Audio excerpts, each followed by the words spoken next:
foi circuncidado, pois era uma criança judia. Ao 8º dia era levado no templo e ali o sacerdote fazia uma cerimônia e era cortado com uma lâmina de pedra a pele que cobre o membro masculino do menino. Era doloroso, era triste, mas era tido como uma asepsia, como uma higiene. E eles, então, todos os homens, logicamente, aqui eram circuncidados, impossível a mulher, e se achavam limpos, se achavam importantes e se achavam superiores aos outros povos que não usavam isto e eram chamados de incircuncisos, quer dizer, uma classe de gente de segunda categoria, ou enfim, eram os gentios. Porém, vindo Cristo, irmãos, vindo Cristo, a lei de Moisés ficou no passado, e exigir circuncisão para quem não é judeu, não via, o Espírito Santo guiou, Paulo explicou, e também outras explicações tem nas Escrituras, principalmente em 15 de Atos, onde o que era necessário segundo a lei, e que continuou sendo exigido na graça do Filho de Deus, ficaram apenas 4 coisas, e a circuncisão não está aí. O que ficou no cristianismo é guardar-se da idolatria, não comer carnes ou comida sacrificada a ídolos, não comer sangue de animais, a terceira coisa, e a quarta e última é guardar-se da promiscuidade, da fornicação, do adultério, da prostituição.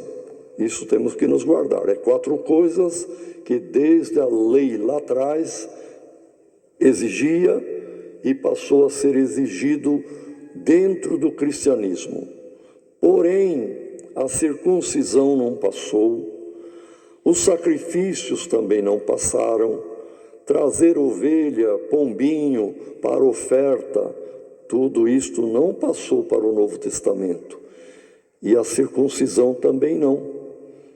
Porém, como a Galácia estava próximo, era ainda lá da parte do Oriente Médio, e, irmãos, hoje pertence à Turquia, essa região, e muitos de Jerusalém, não entendendo bem, não tendo entendido o decreto dos apóstolos na reunião, na Assembleia de Jerusalém, eles ainda falavam, não, tem que circuncidar.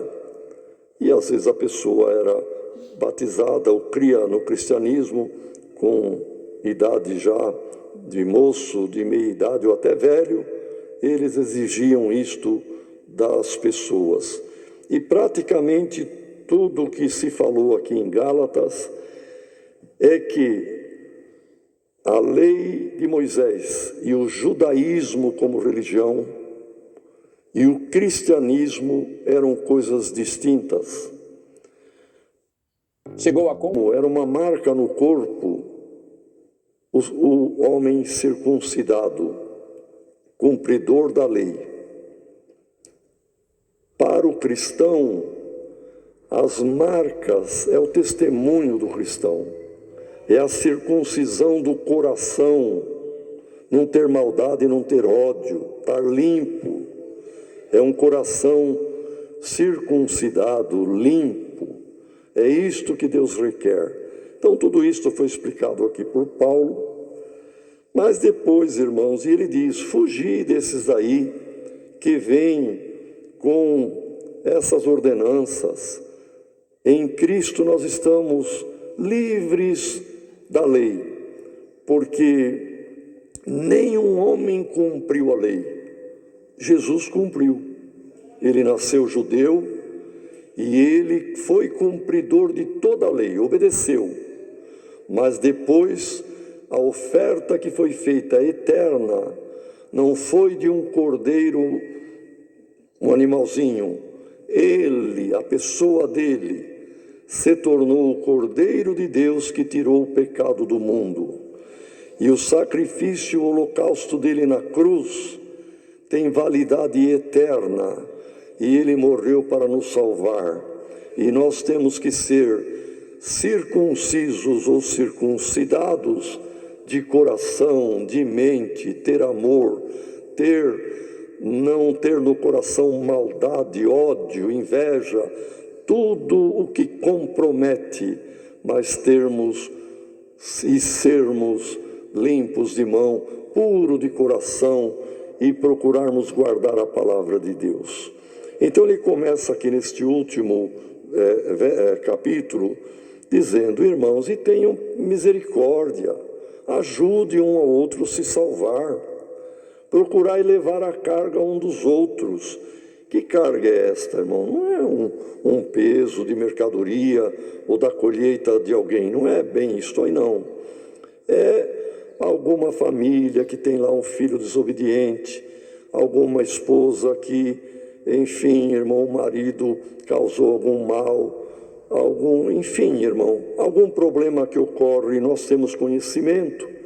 Vamos ajudar, animar aquela casa, aquela família, aquele irmão, aquela irmã, aquele jovem. Deixa para trás o que passou, busca o perdão de Deus, vamos avante, ter misericórdia. Bem-aventurado o misericordioso, que vai alcançar misericórdia.